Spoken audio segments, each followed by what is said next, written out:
Time now for sports on 104.7 The Cave. Here's Ned Reynolds. Mike, the intern, Ned Reynolds, halfway point of the week.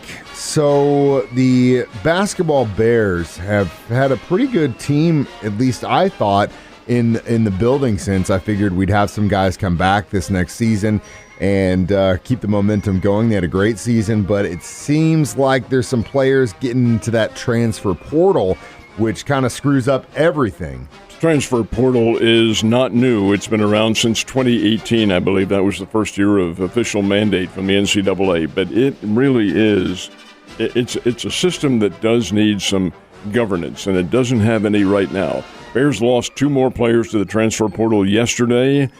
The team the Bears are going to put on the floor is going to be practically all new players, if not literally all new players. You won't know any of them. They're all new. Dana Ford has gotten players off the transfer portal, including a kid yesterday from St. Peter's in Jersey City, New Jersey, the Cinderella team this year. But the players he's losing are Lukai Patterson and Isaac Haney. Now, I say losing. It doesn't necessarily mean that they're gone. The transfer portal is rather fluid in that respect. What a player does is put his name with the compliance department at Missouri State University, and the compliance department has 2 days to put that name on the internet. That's how the transfer portal works. The name goes on the internet along with the academic records and the athletic records and so forth and so on, and then other schools can take a look at this and see whether or not there's a place for these players. Well, that's the chance that they're taking here. Haney, of course, the Springfield Kickapoo kid, Dora High School in southwest Missouri. To my knowledge, the only player ever to play for 2 separate state championship teams in his career in high school, Dora and Kickapoo. It's a pretty unique situation. Anyway, he's decided he wants to go to the portal, as has Lukai Patterson, who was a regular guard on the team, starting guard during the end of the last season. Okay, what does that mean for them? Well, does it mean they can't come back to the Bears? No, it does not. Of course, the coach has to let them back. It also means that their scholarship is now void at Missouri State. Now, should they say, I want to get off this transfer portal. I want to come back to the Bears. It'd be up to Coach Dana Ford as to what decision he would make along those lines. It would be proper from a social standpoint if these players were to go to the coach and say, I'm going to the transfer portal. They don't have to. That's not a mandate. It would be nice if I would go to Mike Holmes. Mike, I'm going to the transfer portal. Kind of a respect thing. They didn't. I talked to Coach Ford last night, and he was as stunned as anybody that it had happened. And I can understand why he would be annoyed at a situation like that, as would anybody, any coach.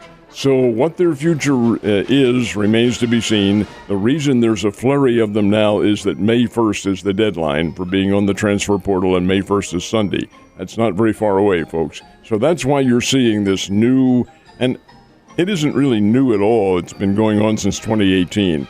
But the circumstances now really in vogue because more players are taking part in it. What does it mean? Well, if a player puts his name in the transfer portal and chooses another college, he does not have to sit out. That's if he goes on the portal by May 1st, he or she goes on the portal by May 1st. They don't have to sit out next year. They can play right away as soon as they go to that college. Otherwise, you sit out a year of eligibility. Do you think it had something to do with some of the other players leaving? Some of these guys were like, well, why we had chemistry together, and then not leaving, new players coming in, and your ego, I guess, would take a blow here. And hey, why is he bringing in this guy? I can play this position. I'm guessing that's the case. I don't know. I haven't talked to any of these kids.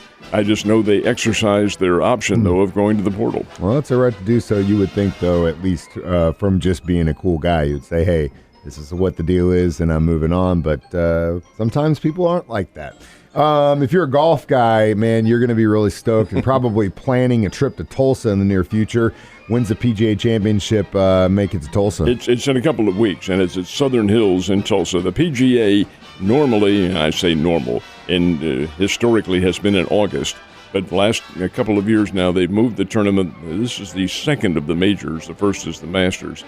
And they moved it to May, the middle part of May. So this year is May 16th through the 22nd. Of course, that's the preliminary events and so forth. This is the PGA National Championship, the fourth of the four major tournaments, and it'll be held at Southern Hills this year in Tulsa, which is a very demanding course. Whether or not Woods is going to play remains to be seen. He hasn't announced anything yet. He finished 23 strokes back of the winner and leader at the Masters, and that's not Tiger Woods.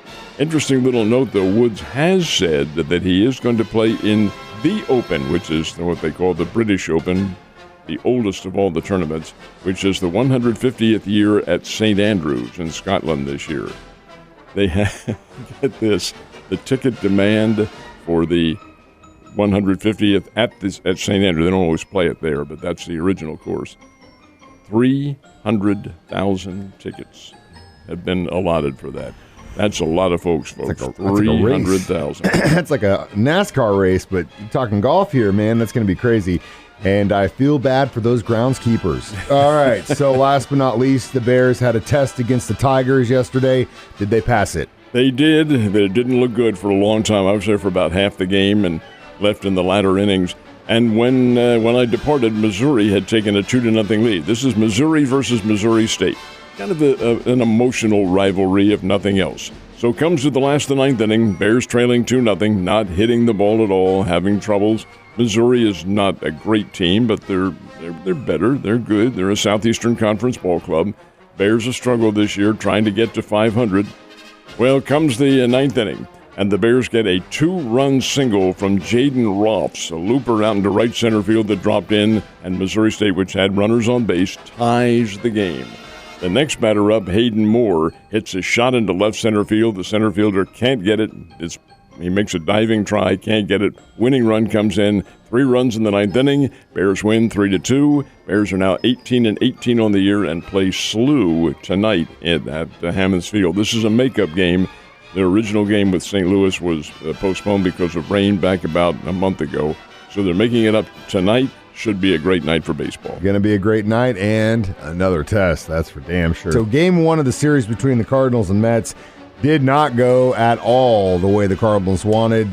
Some definite missteps there on the St. Louis side of the ball, but they got another chance yesterday. Did they make up for it? They did not. Ugh. Cardinals have gone into a slump. They're not hitting the ball very well. But again, Mike, you have to understand, this is the New York Mets they're playing, and the Mets are the winningest team in Major League Baseball right now. They're pretty good, and their pitching staff is pretty good.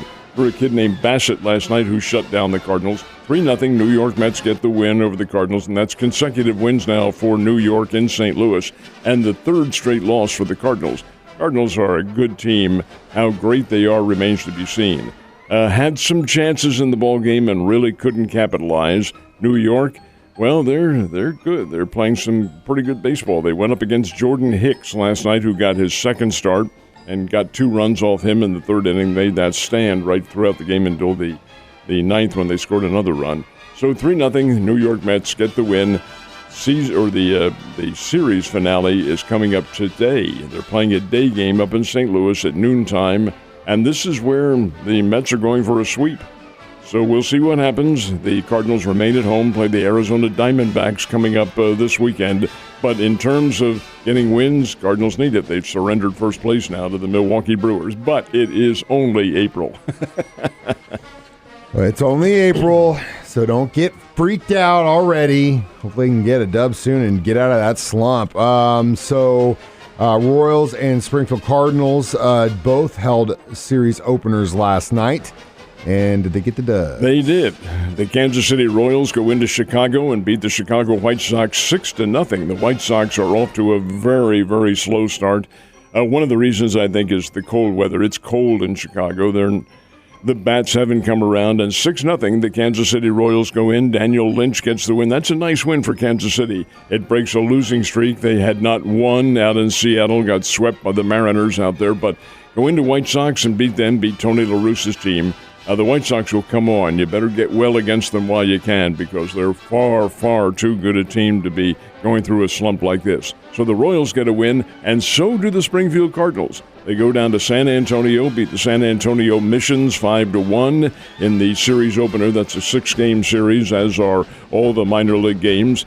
The Cardinals are playing pretty well. They are still not at 500 yet. They're at 7-9, but they're coming on. And this kid, Moises Gomez, on the team, hit home run number 10 on the season.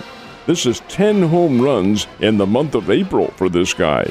Good gracious sakes, he's tearing the cover off the ball.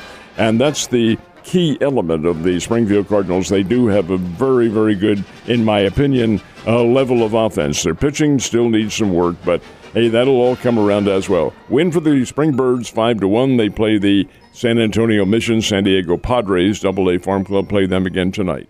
The Nets are out of the playoffs. That happened earlier this week. Have any other teams made an exit in the NBA playoffs? They have indeed. The Atlanta Hawks are now out of it. The Miami Heat beat them last night 97-94 in a thriller, and Miami wins that series 4-1.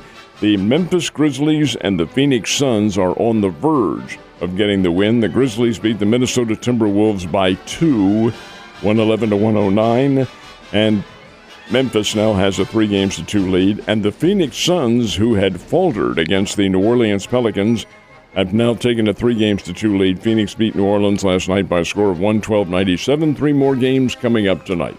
Man, exciting times, exciting times. Well, Ned, hopefully you can get outside today. It's going to be absolutely gorgeous. Play some tennis. I'll see you tomorrow, sir.